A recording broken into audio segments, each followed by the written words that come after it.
Hello friends, कसे आहात सगळेजण. आज मी तुमच्यासाठी एक व्हिडिओ घेऊन आली आहे. आजच्या व्हिडिओत आपण डिस्कस करणार आहोत की सेल्फ स्टडी करायची तर कशी. सेल्फ स्टडी करायची कशी हे समजून घेण्यासाठी मी एक लिस्ट तयार केली आहे. तर या सेल्फ स्टडीच्या लिस्ट मध्ये जे पण काही पॉइंट्स आहेत हे तुम्ही लक्षात ठेवा, कारण हे तुमच्या पुढील आयुष्यासाठी या फिर स्कूल लाईफसाठी खूप इम्पॉर्टंट राहते. तर चला सुरू करूया. पहिला मी लिहिलं आहे टाइम टेबल. सगळ्यात पहिले टाइम टेबल फिक्स केला पाहिजे, स्केड्यूल फिक्स केला पाहिजे, ज्याच्यानी आपण आपले माइंडसेट क्लिअर करू शकतो की आपल्याला यावेळेस हेच करायचंय. म्हणजे एक स्वतःचा एक स्केड्यूल बनवून ठेवायचा की या दिवशी आपण हा सब्जेक्ट घेणार, हा टॉपिक घेणार. ठीक आहे. दुसरं आहे सिलेबस. जे पण काही तुम्हाला शिकवलं असेल स्कूलमध्ये या फिर जे तुमच्या एक्झाम मध्ये येणार असेल ते तुम्ही एक तसं एक जसं मी बोलली स्केड्यूल ते एक बनवून ठेवा. म्हणजे त्याच्यानी जे जे तुम्ही कराल तिथे तुम्ही त्याच्यावर टिक करत जा, ताकी तुम्हालाही कळेल की तुम्ही किती सॉल्व्ह केलंय, म्हणजे किती लर्न केलंय, फिर किती रिवाइज केलंय, किती समजून घेतलाय तो एक सब्जेक्ट या फिर एक टॉपिक. तिसरं आहे नोट्स. सगळ्यात चांगला उपाय आपला एक सब्जेक्ट कोणताही समजण्यासाठी, कोणताही एक टॉपिक समजण्यासाठी तर नोट्स, सेल्फ नोट्स बनवायचे, एकदम शॉर्ट नोट्स, ज्याच्याने तुम्हाला तो ओव्हरऑल चॅप्टर समजेल. म्हणजे लाईक समरी, तुम्ही समरी पण लिहू शकता त्याच्यावर.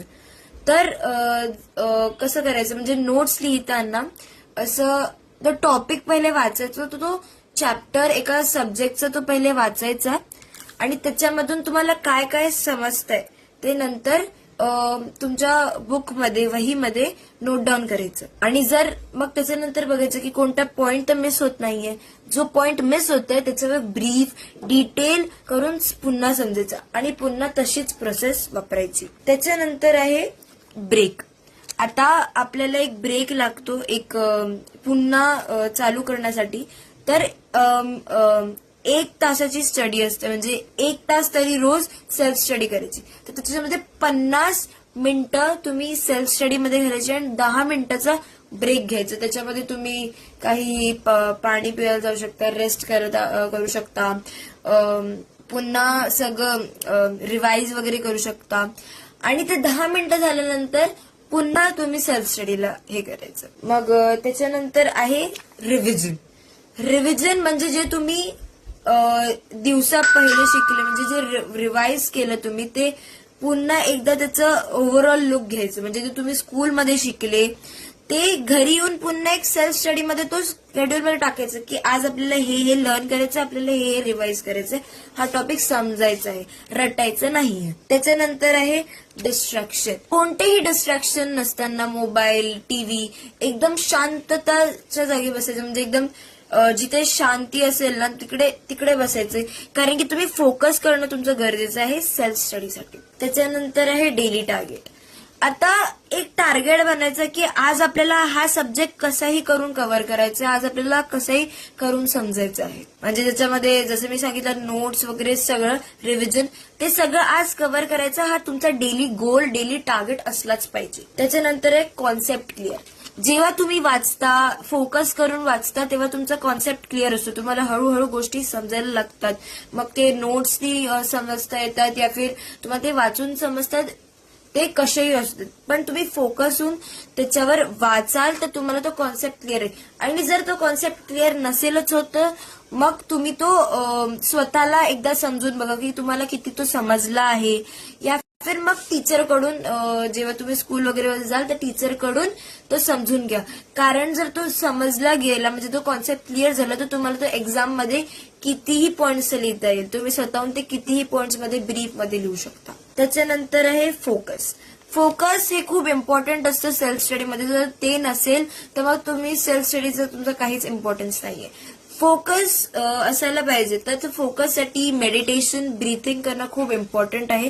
त्याच्याने आपला माइंडसेट आणि म्हणजे फोकस वाढतो. त्याच्याने आपण जास्त गोष्टीवर, म्हणजे अभ्यासावर लक्ष देऊ शकतो आणि इम्पॉर्टंट कॉन्सेप्ट वगैरे सगळे क्लिअर होऊ शकतात. तर फोकस हे इम्पॉर्टंट आहे. त्याच्यानंतर आहे सेल्फ टेस्ट. आता हे सगळं म्हणजे सिलेबस वगैरे झाल्यानंतर, नोट्स वगैरे, रिव्हिजन वगैरे झाल्यानंतर आठवड्यात म्हणजे एक आठवड्याच्या नंतर या फिर 1 महिन्याच्या नंतर तुम्ही स्वतःची एक सेल्फ टेस्ट घ्यायची. म्हणजे जो तुम्ही टॉपिक रोज कव्हर करताय, फिर सब्जेक्ट रोज, म्हणजे आता समजा की तुम्ही आता सायन्स एक्झाम्पल, जर मी सायन्स केलं तर मी महिन्याच्या या फिर वीकच्या आठवड्याच्या एंडमध्ये तो त्याची हे घेईल, म्हणजे सेल्फ टेस्ट घेईल, म्हणजे की मला किती समजले. आणि जेवढे टॉपिक्स मी त्या वीक्समध्ये म्हणजे सब्जेक्ट कव्हर केले त्या वीक्समध्ये, तेवढे मी त्याची टेस्ट घेणार, सेल्फ टेस्ट घेणार. तर असं करून स्वतःमध्ये इम्प्रुव्हमेंट पण तुम्ही आणू शकता व तुमचे फोकस अजून वाढेल व तुम्ही त्या टॉपिकवर डिटेलमध्ये या फिर ते समजू शकता आणि तुमचा कॉन्सेप्ट पण तेवढाच क्लिअर राहील. याच्यानी तुमच्या एक्झाम्स मध्ये चांगले मार्क येतील. आणि सगळ्यात चांगली गोष्ट म्हणजे तुम्हाला एक्झामच्या पहिल्या दिवशी प्रॅक्टिस नाही करावी लागणार, तुम्हाला फक्त रिवाइज करायला लागणार, तुम्हाला काहीच लर्न वगैरे नाही करायला लागेल, कारण की तुमचा कॉन्सेप्ट क्लिअर आहे. तर तुम्ही फक्त रिवाइज करायचं म्हणजे. तर आतासाठी एवढंच. आणि हे रूल्स नक्की फॉलो करा, कारण की याच्याने तुमचे माइंडसेट चांगला होईल, फोकस चांगला होईल आणि परीक्षेत नक्की चांगले मार्क येतील. तर आतासाठी bye, stay tune for more. आणि असेच व्हिडिओ पाहण्यासाठी मला लाईक, शेअर आणि फॉलो करायला विसरू नका.